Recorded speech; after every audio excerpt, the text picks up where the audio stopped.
Order! Order! You are an incorrigible delinquent at times. Behave yourself, man!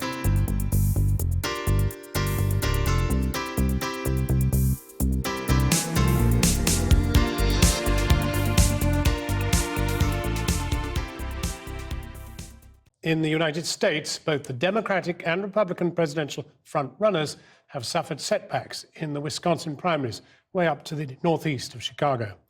Hillary Clinton was defeated by her left-winger rival, Bernie Sanders, but it was in the Republican race where the result could be most significant. Donald Trump's hopes of sealing the GOP nomination took a hit when he was comfortably beaten by Ted Cruz. Senator Cruz told supporters his win marked a turning point, as our Washington correspondent Kylie Morris now reports. Hillary, get ready. Here we come.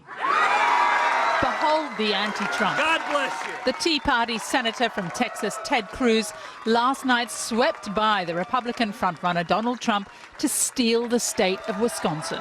Tonight, Wisconsin has lit a candle guiding the way forward. Tonight, we once again have hope for the future.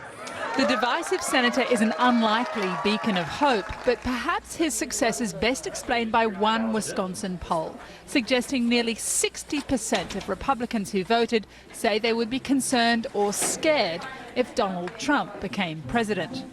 If you don't want Donald Trump to win... Perhaps that's why Cruz campaign ads set aside policy to concentrate on being the only viable alternative to Trump. It's time to put differences aside.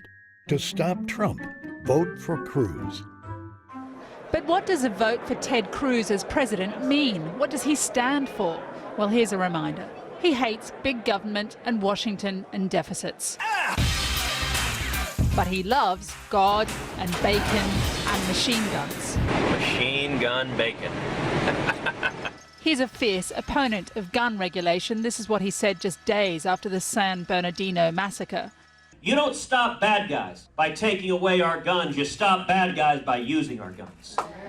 He filibustered to undo the Universal Health Care Act. I intend to speak in support of defunding Obamacare until I am no longer able to stand. And he proposed a religious test to ensure only Syrian refugees who were Christian could enter the United States. And the administration lacks the resources to determine who is a potential terrorist and who is not. He's not the most loved senator on Capitol Hill. After all, he led the campaign to shut down the government on a point of principle. But now he's in desperate need of friends. He has poor relations with his colleagues on Capitol Hill. He's going to have to work to repair those.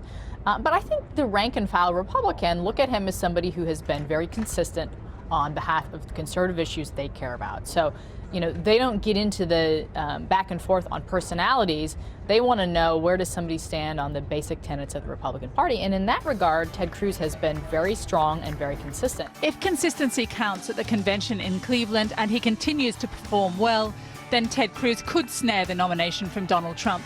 But Trump today moves on to more solid ground with the New York primary next on the calendar. Senator Bernie Sanders goes into that contest hopeful after his big win in Wisconsin against Democratic frontrunner Hillary Clinton. Please keep this a secret. Do not tell Secretary Clinton. She's getting a little nervous, and I don't want her to get more nervous. But I believe we've got an excellent chance to win New York and a lot of delegates in that state. All the indications are now that on both sides of American politics, every single delegate counts because these races could go to the wire. Kylie Morris, Channel 4 News, Washington. I've been getting